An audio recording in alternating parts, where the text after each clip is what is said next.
Leo serikali inawasilisha tena mswada wa marekebisho ya sheria ya ununuzi wa umma, na marekebisho ambayo tunaenda kuyafanya leo, Mheshimiwa Naibu Spika, nilikuwa naangalia mswada wenyewe, tunakwenda kubadilisha vifungu 40.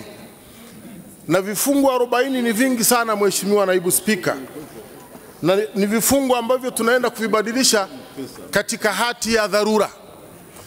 Kwa hiyo ninayo mambo ambayo ningependa niitahadharishe serikali.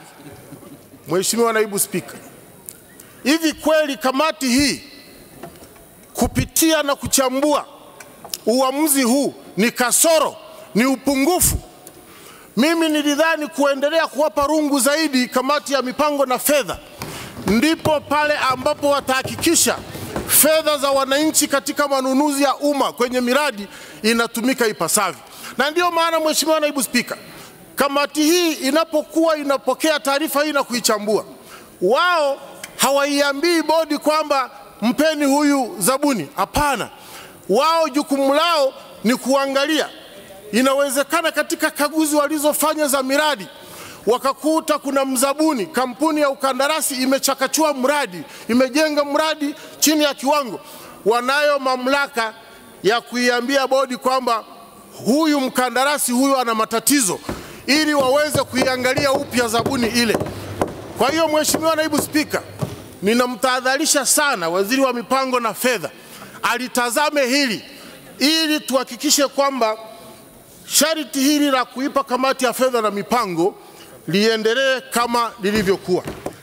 Napenda nimtahadharishe Mheshimiwa Waziri, amejipanga vipi kuhakikisha kwamba yale mambo yaliyokuwa yanawafanya hawa wazabuni kuweka bei ya juu serikali inayatazama.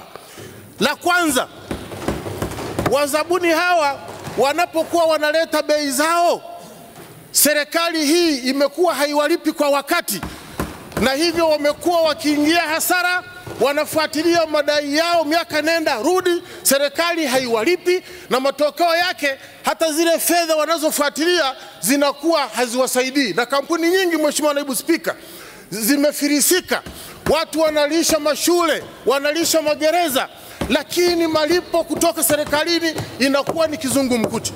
Kwa hiyo leo mnaposema kwamba walete bei za soko, na wakati nyinyi serikali hamjabeba jukumu katika sheria hii kwamba na nyinyi muwalipe kwa wakati, nina imani kwamba sheria hii tunaibadilisha leo haitaleta mafanikio.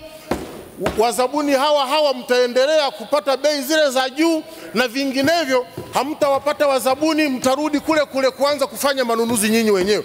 Na ndio maana Mheshimiwa Naibu Spika, leo hii mkurugenzi ambaye ana cash money, ukimtuma kwenda kwenye duka ana uwezo wa kununua bei ya soko, lakini mkurugenzi huyo akienda kwa kauli ya kukopa alipe baadaye, bei ile lazima Mheshimiwa Naibu Spika haitakuwa hiyo ambayo mnaita ni bei ya soko. Tatizo jingine, serikali imejipangaje kwenye swala la rushwa kwenye hizi tenda za zabuni?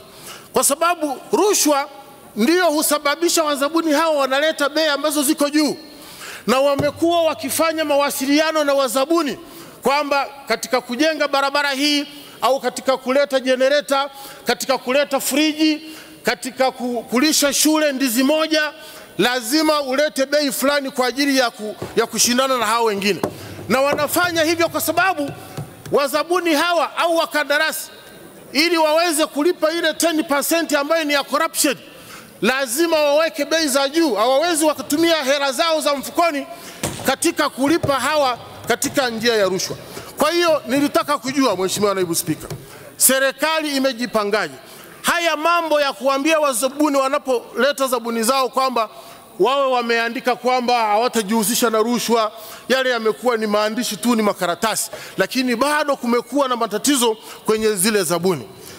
La tatu ambalo ninamtahadharisha, ambalo inabidi pia walichukue kwa makini, Mheshimiwa Naibu Spika, katika masuala haya ambayo tumesema kwamba tujaribu kupunguza muda wa hizi tenda kutoka kwenye ule muda ambao mwanzoni walikuwa wanatumia muda mwingi sana, lazima ule muda tungeuoanisha na huu muda ambao tunataka kuboresha huu wa manunuzi ya dharura, tusipooanisha muda huu na yale manunuzi ya dharura, nina uhakika lazima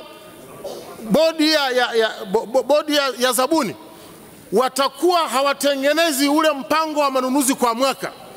Watakuwa wanasubiri wajifanye kila kitu wananunua kwa dharura, na watakuwa wanasubiri pia waweze kuzigawa zile tenda, kwa sababu kwenye sheria ya manunuzi kuna kile kiwango ambacho hawaruhusiwi katika tenda moja kuweza kutoa mkurugenzi kutoa maamuzi kwa ajili ya manunuzi, lazima waende kwenye tenda. Kwa hiyo ule muda tusipouoanisha vizuri na hizi zabuni za kawaida na pamoja na haya manunuzi ya dharura, tunaweza tukarudi kule tukasema kwamba sheria tuliyoipitisha tena lazima tuirekebishe tena.